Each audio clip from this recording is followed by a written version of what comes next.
What's going on, guys? It's Venomousfatman here, and right now I'm in Flipper Cinema in Hollywood, Florida with a couple friends of mine. So tonight, I'm checking out the Twilight Breaking Dawn Part 1 premiere. So, I know a lot of people have their reservations about Twilight in general, and myself included. I was never really a fan of the Twilight series, but there seems to be a lot of people that are going nuts over this franchise, especially this movie being it's the second to last one. So, I decided to come to the midnight premiere and actually check out if this movie's actually any good or whatnot. So, with that being said, I'm going to go check out this movie. I'm going to let you guys know firsthand, day one, whether it's good or not. So, I'll be back in a bit with the actual review. Talk to you guys again soon. Peace out, everybody.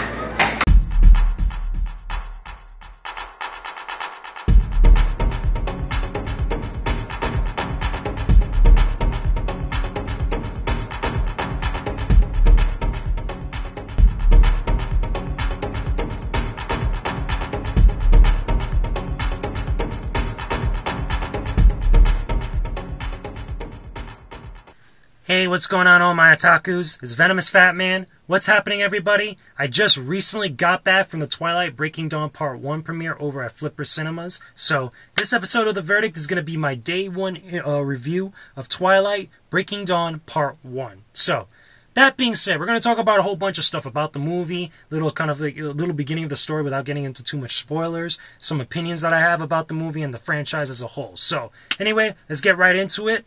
First things first, Twilight Breaking Dawn Part 1 is pretty much, again, based on the Twilight novels, and it's the first part of the final novel, which is called Breaking Dawn.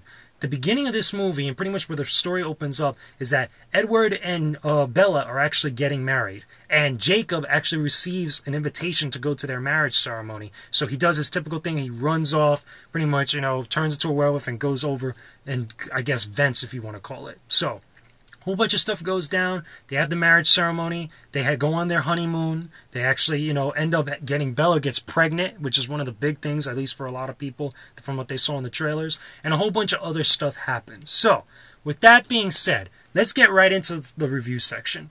Number one, the story. Obviously, I haven't read the Twilight novel, so I can't really say if it's kind of like an accurate representation of what's in the novel.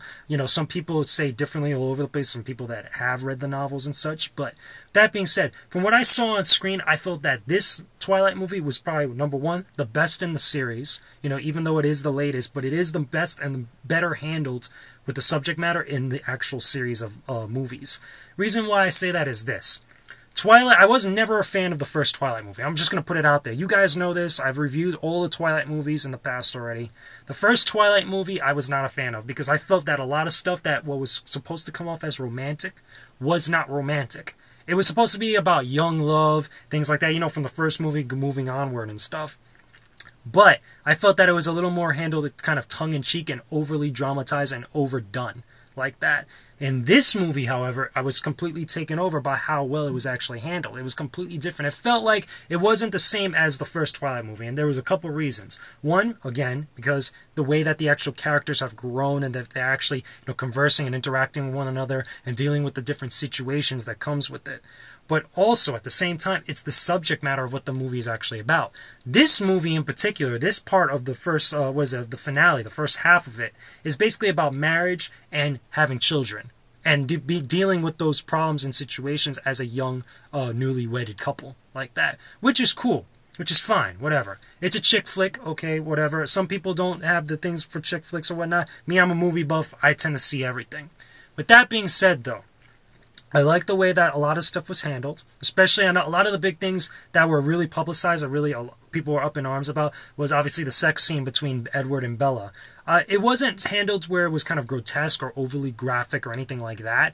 However, it was romantic, in some retrospects, but also what I noticed throughout the entire movie, not just that scene, but throughout the entire movie, is that there's a good sense of humor that, lingers around and all over the place, not just with Jacob, but just with all the characters, in different little spots, especially during the wedding. I thought there was a lot of funny little sequences where they have these little shots where people are just saying a few words for Edward and Bella as they get married at their party, such. There was a couple funny, sections right before the actual sex scene. There was also a couple funny sections already later on towards the later parts of the movie, towards the finale and such, but, before things got really serious. I thought that was cool. It was a nice little touch. It's different, completely different for the actual franchise, even though, it's done by the same people over and over again. But I feel like they got the formula right this time for Twilight Breaking Dawn Part 1. And it's going to be interesting to see how Breaking Dawn Part 2 is going to handle, how they're actually going to finish off the entire series of actual movies like that, with it being the finale. Besides that, a couple other things I want to mention. There's one negative that I do have, okay, and it's the same type of thing that what I had with the Harry Potter films. I'm going to kind of relate the two a little bit because they're both, movie franchises that have a lot of movies in them, Harry Potter having more like that. But from the beginning, from the first Harry Potter movie onward towards the end, what's cool is that the characters grow and the subject matter becomes much more mature or adult, and it's handled completely differently from the previous movie. But also at the same time, there are characters that you see that have more screen time and more of a presence and contribute more to the plot in the more earlier movies than they do in the later movies. And Breaking Dawn is no exception. For example, okay, you got a couple characters that, they show up like maybe once or twice or whatnot in the very beginning, and then you almost never see them again later on.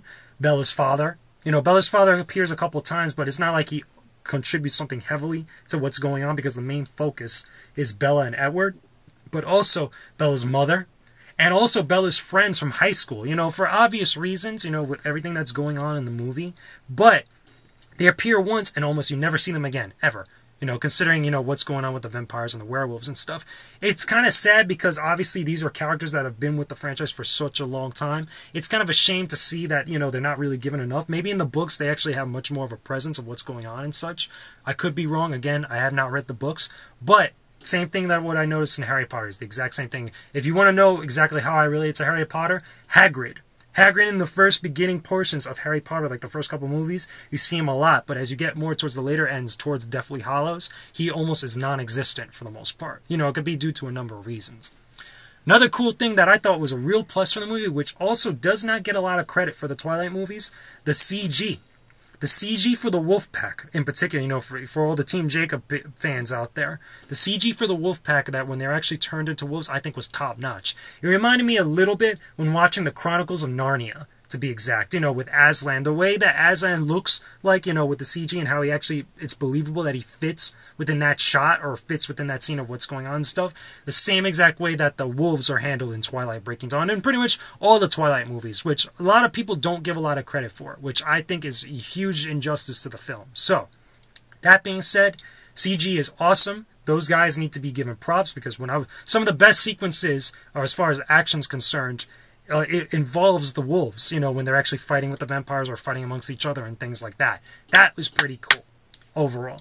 So anyway, that's what I got for you guys. That's pretty much the review. If you like romance movies, I know a lot of people have reservations about the Twilight franchise. Personally, I'm a movie buff. I tend to check out everything, good, bad, weird, or whatever.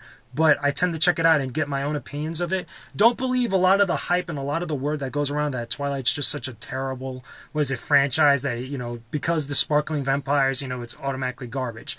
They have something going for themselves in this movie. I think that they really got the formula right. And there's a reason why so many people actually check out the movies already for the past, I want to say about 3-4 films already. We got Twilight, New Moon, Eclipse, Breaking Dawn Part 1. Okay, so yeah, 4 films already that a lot of people are really hyped over this franchise. So, my best advice, give it an actual check out. You could wait for it on DVD or whatever. Check it out.